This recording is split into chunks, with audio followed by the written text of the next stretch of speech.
जय जगन्नाथ। तो ए कथाटा मोर सब भाई मानक पई ए कथाटा मोर समस्त हार्ट पे लगी पारे तथापि कहूची जो भूल रहिबो क्षमा करदब कहबा को न चाहूले कहबा को आज बाध्य होईची कहीं ना समाजटा बहुत कलुषित हो सारे समाज को लेकिन आम मैंने जो बंचुचे किसी ही फायदा नहीं बट समाज बहुत कलुषित हो सारे आ समाज रोकुवा आजिकार युवपीढ़ी मैंने भी बहुत खराब हो सारे ये छोट 12-13 वर्षर पिला मैंने गुटका मद सिगारेट ये सब ग्रहण कले बड़ पिला मैंने जो मैंने 25, 30, 39 से मैंने मैरेज कर सारा पर बापा माँ को टोटाली भूली ही जाउचंती। तो से पिला मानक पई कथाटा मु कहूची आमको दुनिया रे बिना स्वार्थ रे जदि के भल पाइबा दिए बा किछि भी दिए किए से बापा और माँ हाँ कि नहीं ये दुई जन आमको बिना स्वार्थ रे अनकंडीशनल लव दियंती हाँ कि नहीं तांको लव रो किछि एंड ही न थाए कि तांको दबारे किछि भी कमी न थाए आज पुआ मागिला एटा दरकार कले झील मागिला एटा दरकार से दे ही चलती केबे नंबर पाई मन ही करंतिनी कि मो छुआ पाखर मु एटा नेबी कि कोन करंतिनी तो सेई पिल्ला मानकू समस्त को कथाटा मो पाई भी मु सब पिल्ला मानक पाई कहूची बापा माँ जदि दौचंती तम मानकू तमे मैंने तांको पाखर नेई कि फिर भी केमती तमे मैंने तांको गोटे खराब वार्ड रे गाड़ी दौच माने एमती असभ्य कथबार्ता एमती असभ्य भाषा केमिति कहि पारुछ जो बापा माँ दिने के दिने तम मान को ही केबे कहि नाहंती तम माने केमिति कहि पारुछ आउ जो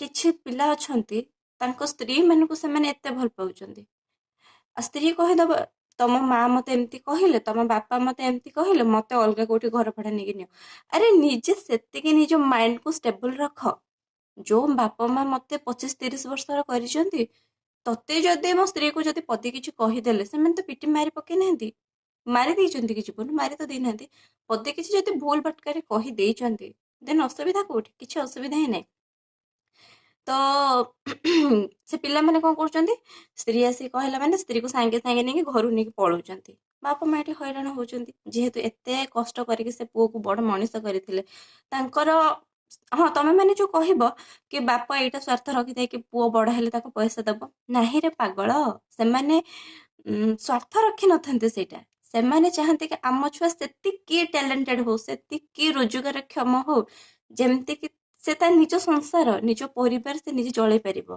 कहा हाथ को जेमती न अनेब बापा माँ सेति पई कहंती कि तू चाकरी कर तू एटा कर तू अमको कर के ढमको कर बुझ परछ ना नहीं बट तमे मैंने सेटा को भूल हुए बुझुच आज तुम्हें मैंने बुझिपार जेबे तुम्हें मैंने बापा हब माँ हब से भी जाकि बापा माँ कष्टा बुझीपर तो मो कहबार कथा ये कि जो बापा माँ तुमको जन्म देके एते बड़ करुचंती ताको केमती खराब वार्ड रे कहि पारुच ठीक खराब लगुनि तुम मानकू तमे मैंने जेते भी पाठ पढ़ जेते भी स्त्री को सुना चूड़ी शंखा माने सुना रे स्त्री को गाधे भी दियो भगवान केबे तुम मान ऊपर संतुष्ट हेबेनी केबे भी नुहे तुम घरे पर दीटा भगवान को तुम्हें रखी पारु न भगवान निजे तांकर अंश रूप में बापा माँ को देइछंती तुमको तुम मैंने तांको रखी पारुन आउ स्त्री को जिते सुना गहना देके मंदिर मस्जिद जिते गले आल्हा जेसु जगन्नाथ जी को जिते डाकिले कौन हम किसी फायदा ही हेनी तेणुक बापा माँ को फास्ट सम्मान दबा शिख तुम स्त्री तुम एत इम्पोर्टाट नुहे गोटे स्त्री जदि तुमको डिवोर्स नहीं पड़ोची दिन मरी जाऊँगी आ गोटे स्त्री तुम लाइफ आसी पार किंतु गोटे बापा माँ जब थे मरीजे तुम सेमती बापा माँ थे पाइबनी यहाँ तुम मैंने समस्ते बुझा कथा आ झील को भी मुझे कहूँ जो बोहू मैंने कहूच कि तुम माँ एमती कहले कि तुम बापा एमती कहले मत नहीं घर भड़ा नहीं रख कल जब तुम भाई भाउज सेमती करती तुम बापा माँ को ऊपर तुम मैंने सही पार तेणुक सहवाटा नारीटा को कौन कह सहनशीलता तुम खाली जड़े नारी ही जीवनी तुम सहवाक पड़ो से तुमको सहवाक पड़ो जड़े जदि तुम शाशु शशुर तुमको किसी कहते तो तुम चुप हो शुणी जाओ कल झील को कहते ना तुम्हें झील भाया बहुटीए हम तुमको से कहते किसी तो खराब कहना ना तो सहीटा बुझीबार अच्छे ଆଉ ପୁଅ ମାନେ ବାପା ମାଆଙ୍କୁ ସ୍ତ୍ରୀ ମାନଙ୍କ କଥାରେ ପଡିକି ଖରାପ ଭାଷାରେ ଗାଳି ଦଉଛନ୍ତି। ଆରେ ଯୋଉ ବାପା ତତେ ମଣିଷ କରିବା ପାଇଁ ଏଡିକିଟିଏ ଏଡେ ବଡଟା ହେଲା, ନିଜେ ଛିଡା ଡ୍ରେସ ପିନ୍ଧିକି ତତେ ଭଲ ଡ୍ରେସ ଦେଲା, ନିଜେ ଛିଡା ପ୍ୟାଣ୍ଟ ପିନ୍ଧିକି ତତେ ଭଲ ପ୍ୟାଣ୍ଟ ଦେଲା, ନିଜେ ଛିଡା ଚପଲ ପିନ୍ଧିକି ତତେ ଭଲ ଚପଲ ଦେଲା। ତୁ ଆଜି କେମିତି ସେଇ ବାପାକୁ ଖରାପ ୱାର୍ଡ କହିପାରୁଛୁ? କେମିତି ସେଇ ମାଆକୁ ଖରାପ ୱାର୍ଡ କହିପାରୁଛୁ? କହ ମତେ। ତ ଏଇଟା କେହି ବି କହିପାରିବନି, କେହି ବି ନୁହେଁ। ତ ବାପା ମାଙ୍କୁ ସମ୍ମାନ ଦବା ଶିଖ, ଭଲ ପାଇବା ଶିଖ, କେୟାର କରିବା ଶିଖ। ବୁଢା ବୟସରେ ସେମାନେ କଣ ଚାହାନ୍ତି ତମ ପାଖରୁ? ତମେ ଅଲଗା ହେଇକି ତାଙ୍କଠୁ ରୁହ। ସେଟା କୋଉ ବାପା ମା ଚାହେଁନି। ସବୁ ବାପା ମା ଚାହାନ୍ତି ମୋ ଛୁଆ ମୋ ପାଖରେ ମିଶିକି ରହୁ। କେହି ଚାହେଁନି। ତମେ ଯୋଉ ଅଲଗା ହେଇକି ରହୁନ ନା, ତ ସେଇଟା ଭୁଲ। ଆଜି ତୁମେ ବାପା ମାଠୁ ଅଲଗା ହେଇଛ, କାଲି ତୁମ ଛୁଆ ମାନେ ତୁମଠୁ ଅଲଗା ହେଇଯିବେ, ସେତେବେଳେ ବୁଝିପାରିବ କେତେ କଷ୍ଟ ହୁଏ ଗୋଟେ ବାପା ମାକୁ। ତ ଏଇ ଭିଡିଓ ମୋର ଯଦି ସେମାନେ ଦେଖୁଛନ୍ତି, ଦେନ୍ ଆଜିଠାରୁ ବାପା ମାଙ୍କୁ ଡିସରେସ୍ପେକ୍ଟ କରିବାଟା ଛାଡି ଦିଅନ୍ତୁ, ଆଉ ସେମାନଙ୍କୁ କେୟାର କରନ୍ତୁ, ଭଲ ପାଇବା ଦିଅନ୍ତୁ। ସେମାନେ ବୁଢା ବୟସରେ କଣ ଚାହିଁବେ ତମ ପାଖରୁ? ଜଷ୍ଟ ଖାଲି ଟିକିଏ ଭଲ ପାଇବା ଆଉ ମିଠା କଥା ପଦିଏ।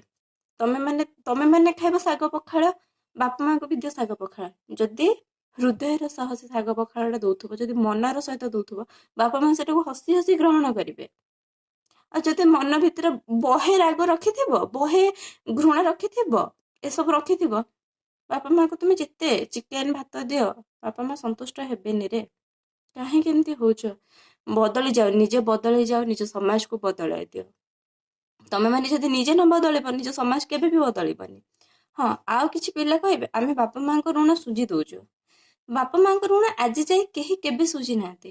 ହଁ, ଲକ୍ଷ ଲକ୍ଷ ଟଙ୍କା ତମେ ରୋଜଗାର କରୁଛ, ବାପା ମା ତମକୁ 30 ବର୍ଷର କରିବାରେ, ତମେ ତ 25 ବର୍ଷ କରିବାରେ ତ ଯାଇକି ତମେ ଚାକିରି କରିଥିବ।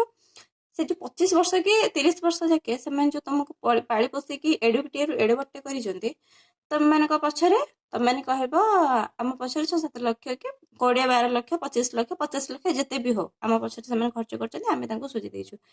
ତୁମେ ଟଙ୍କା ଦେଇପାରିବ, ବଟ୍ ସେ ଯୋଉ ଭଲ ପାଇବାଟା ଦେଇଛନ୍ତି, ତୁମେ ସେ ଭଲ ପାଇବାଟା ଦେଇପାରିବ? ଦେଲ ଦେଖିଆ। ଆଉ ଯୋଉ 2 ଜଣ ବାପା ମା 2 ଜଣ ତମକୁ ଏ ଦୁନିଆକୁ ଆଣିଛନ୍ତି, ତମେ ସେ ବାପା ମା 2 ଜଣଙ୍କୁ ଦେଖି ଏ ଦୁନିଆକୁ ଆଣିଲ, ତେବେ ଯାଇକି ମୁଁ ମାନିବି ତମେ ତମ ବାପା ମାଙ୍କର ଋଣ ସୁଝି ପାରୁଛ ବୋଲି। କେହି କେବେ ସୁଝିପାରେ ବାପା ମାର ଋଣ? କେହି ସୁଝି ପାରନ୍ତିନି। ତମମାନେ କଣ ପାଇଁ ଏତେ ଯୋଉ କେୟାରଲେସ୍? କଣ ପାଇଁ? ସାମାନ୍ୟ ଏଇ 2 ଦିନର ଗୋଟେ ଝିଅ ପାଇଁ ବାପା ମାଙ୍କୁ ନେଇକି ଦାଣ୍ଡରେ ଫିଙ୍ଗି ଦେଇକି ଆସୁଛ। କଣ ହେଲାଣି ଏ ସମାଜ? ଏ ଦୁନିଆରେ ଯୁବପିଢି ମାନେ ସମସ୍ତେ ଏମିତି। ତେଣୁକରି ସମସ୍ତଙ୍କ କଥା ମୁଁ କହୁନି, କିଛି ପିଲା ହିଁ ଏମିତି ଅଛନ୍ତି ବାପା ମାଙ୍କୁ ଅଣଦେଖା କରୁଛନ୍ତି। ସେମାନଙ୍କୁ ମୋର ରିକ୍ୱେଷ୍ଟ, ବାପା ମାଙ୍କୁ ଭଲ ପାଇବା ଦିଅ, କେୟାର ଦିଅ, ଆଉ ସେମାନଙ୍କୁ ରେସ୍ପେକ୍ଟ କର। ଦୟା କରିକି ଡିସରେସ୍ପେକ୍ଟ କରନ୍ତୁନି। ଆଜି ତୁମେ ମାନେ ତାଙ୍କୁ କରୁଛ, ତୁମେ ମାନେ ଜାଣିପାରୁନ, କାଲି ତମ ପିଲାମାନେ ତମକୁ କରିବେ। ସୁଧୁରି ଯାଅ। ଜୟ ଜଗନ୍ନାଥ।